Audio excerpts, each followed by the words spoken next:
To all the Sonic fans that said that nitpicking and complaining doesn't do anything, I don't want to hear a damn word from you after today's video, man, because this video proves you completely and utterly wrong. Anyways, yeah, hey, what's up guys, it's Unleashed here today, and we are once again back with another video on Sonic X Shadow Generations. And in today's video, we have, again, more brilliant news about Sonic X Shadow Generations. Who could have possibly thought? So let's not waste any more time. Without any further ado, ladies and gentlemen, boys and girls, let's take a look at the news at hand. Onto Twitter. We Sonic Rush. So here we have right here from the official Sonic the Hedgehog Twitter account. By popular demand, all physical pre-orders of Sonic X Shadow Generations will include a reversible cover featuring the Japanese art for the game. Double the art, double the fun. And then the link to this little clip here.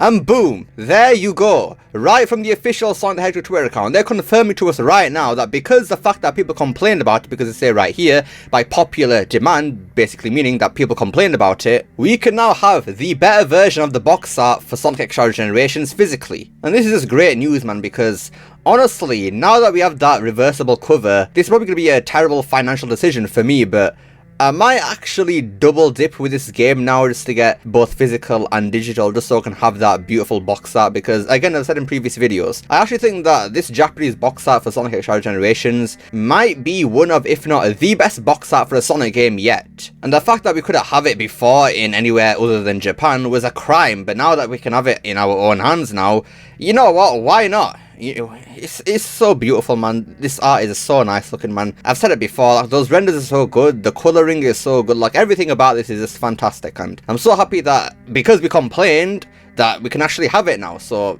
yeah, screw you people, man, who said that Unleashed, stop nitpicking, it doesn't get us anywhere. Well, clearly it does, mate, so shush. And now carrying on the great news we have right here from Thorman Justin, who is actually part of the Sonic social media team. Just want to clarify that there are more than 3 stages in this game. We can't reveal everything. And yeah, admittedly, the fact that they were only showing 3 stages throughout the trailers or whatever for this game, I'm not gonna lie, it did kind of worry me, the fact that, oh no, is this game going to have 3 locations? But no, there are more than 3 stages in the game, so thank God for that. This does make me wonder though, what are the stages going to be? We've already got SA2, Heroes, and 06, so could we get like a Shadow the Hedgehog stage in there? And I mean, what else could we get, really? Now, I did think that we could maybe get like a Forces stage in there, because obviously Shadow has a role in Forces, but then I realized by people telling me that, yeah, this game actually takes place before Forces, so everything that happens after Generations can't be in Sonic X Shadow Generations. So maybe, I said this to that person as well, that maybe it could be DLC in the future. Maybe we get some Forces DLC or something. That could be pretty interesting. But for right now, everything that happens after Generations can't be in Sonic X Shadow Generations. So maybe it could be like a Black Knight stage, because there was that Shadow 101 video they released like last week or something that had Black Knight gameplay in there. So they're clearly acknowledging Black Knight again. So maybe that could be in this game, and if not right now, then maybe again as DLC. Again, it's possible. But here's my other theory. Maybe they're taking Radical Highway from Space Colony Arc Act 1 and turning that into its own full-on level. And I think that's actually a pretty smart way to go about it. Maybe Act 1 of each zone in the game has a teaser of the next zone that's going to be coming afterwards. So obviously we got Space Colony Arc Act 1 having Radical Highway in there, so maybe the next zone is going to be Radical Highway. But then in Act 1 of Radical Highway, there'll be a teaser of, I don't know, Bullet Station or whatever comes next. So I think that could be an interesting way of going about it, because for starters, that would mean we get some sick transitions, and obviously in-game level music transitions too, that'd be pretty sick. And then it would also be a good way of them not wasting assets and stuff like that, because obviously, if they're gonna have a whole ass level transition in one stage, then why not just have Radical Highway become its own zone, right? I mean, that'd be a good way to actually save resources by making the game longer as well. Anyways, next tweet right here from Blinky_Ren. Shadow's quills now react to his arms and move accordingly. Not only has quill clipping been defeated, but his skating animation has seen some change. His left arm now goes behind his head, and he leans more into each push-off, compared to the gameplay we had from Summer Game Fest. And this screenshot right here of his skating animation is from the trailer we had yesterday, and this one is from the gameplay we got from Summer Game Fest, and yeah, the new animation looks a whole lot better in my opinion. I don't know, it just seems more fluid or whatever, and just has a lot more movement into it, and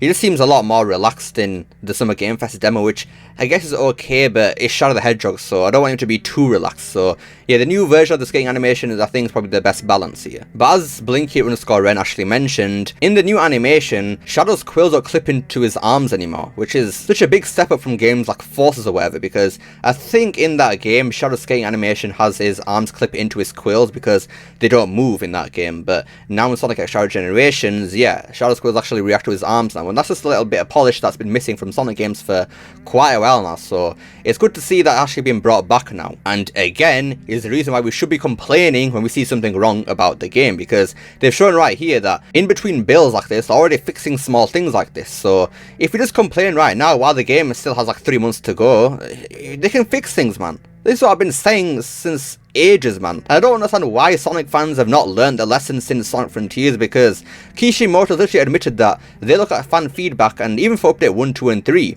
they were taking our feedback to be putting things in those updates, like the momentum sliders or whatever. So again, I don't understand why Sonic fans are so allergic to seeing criticism about the game. Like, it just makes no sense, man, when clearly it's actually been benefiting the games for a long while now. So, man, it's so stupid, man, but whatever. Then right here from Anthony312 Dibujo, they also corrected his nose compared to the first gameplay shown. This is from a while ago, but I just noticed it. And we can see on the left there, that is from the gameplay from VGC around Summer Game Fest. And we can see Shadow's nose is a bit wonky. It's off to the, well, his right and our left right now. It's a bit weird, but then you can see on the right, that is from the actual gameplay demo that people were playing, and yeah, you can see right there, Shadow's nose is actually fixed there. So again, they're actually fixing things in between builds. So again, criticism can fix a lot of things. And here we have a tweet right here from the man himself, Mr. Lag. Okay, this is going to sound really nitpicky, but the rail jump animation here looks kinda clunky. Right before Shadow hits the rail, it's like he stops in midair for a split second. And he shows off this little gameplay clip right here, and I can definitely see what he's talking about. And honestly, me myself actually noticed this yesterday, but I just didn't say anything because I don't know, I just kind of lost trail of thought or something. I don't know why I didn't mention it, but yeah. Yeah, right before Shadow hits the rail, his animation kind of stops for a split second for some reason. I don't know why. And when it's in motion and you just notice it, it does look a bit clunky. And the weird thing is that this was actually a problem for a long while now, but it seems to have gotten a bit worse in this little clip of Sonic X Shadow Generations. So with the way things are looking right now, with their fixing things between builds or whatever, honestly, I could see them just fixing this right in the next gameplay build that we see, because again, they're showing that, yeah, they're just fixing little things already, because I think this game has been finished for a couple of months now, but they're just polishing things up right now. So yeah, they got plenty of time right now, so I reckon this will be fixed before you know it. Then here we have a tweet right here from That Cube Gamer. Am I going crazy? Or is the Shadow Gens remix of Kingdom Valley pretty similar to the E3 version of the track? Here's a little comparison, and here's the video they actually linked.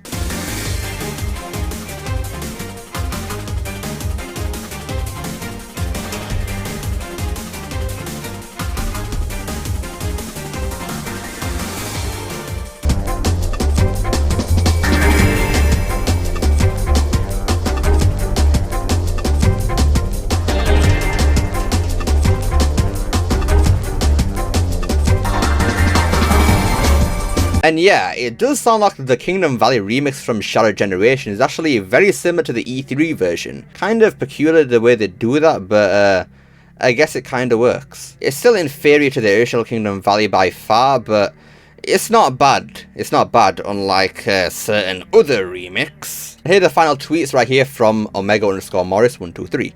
Hearing new June guitars and snippets of Act drums in the Final Rush remix makes the Supporting Me remix sound even less like June/Same, which is Sonic Adventure Music Experience. My money's on it being Meg, and I think they did work for the Titan boss fights in the Sonic Frontiers. Fairly certain, but don't quote me on that. And then the final tweet right here. Bullet Station remix sound like a Rintaro Soma, by the way. Constructor bass and Rumble Rave synth. Yeah, unfortunately, Rintaro, you've been smashing it with Frontiers and Superstars, but this might be your first big miss, because that remix was... Ugh. Anyways, that about does it for today's video then. So, wow, would you look at that? Complaining actually does work. So, yeah. The reversal cover for the Japanese box art is actually in our reach now. Thank God for that. We can have that beautiful box art. So goddamn beautiful. And then there's evidence of them actually fixing things of the game in terms of animation quality or whatever. And then there are going to be more than 3 stages in the game. Thank God for that. But let me know what you guys think of this news. Are you now going to get the physical version of the game due to this box art change?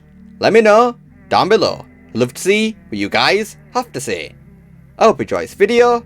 Don't forget to like, share, subscribe, especially that last one. Don't forget to become unleashed. Press that join button down below. Remember, it's not necessary. And I'll see you all next time. Peace!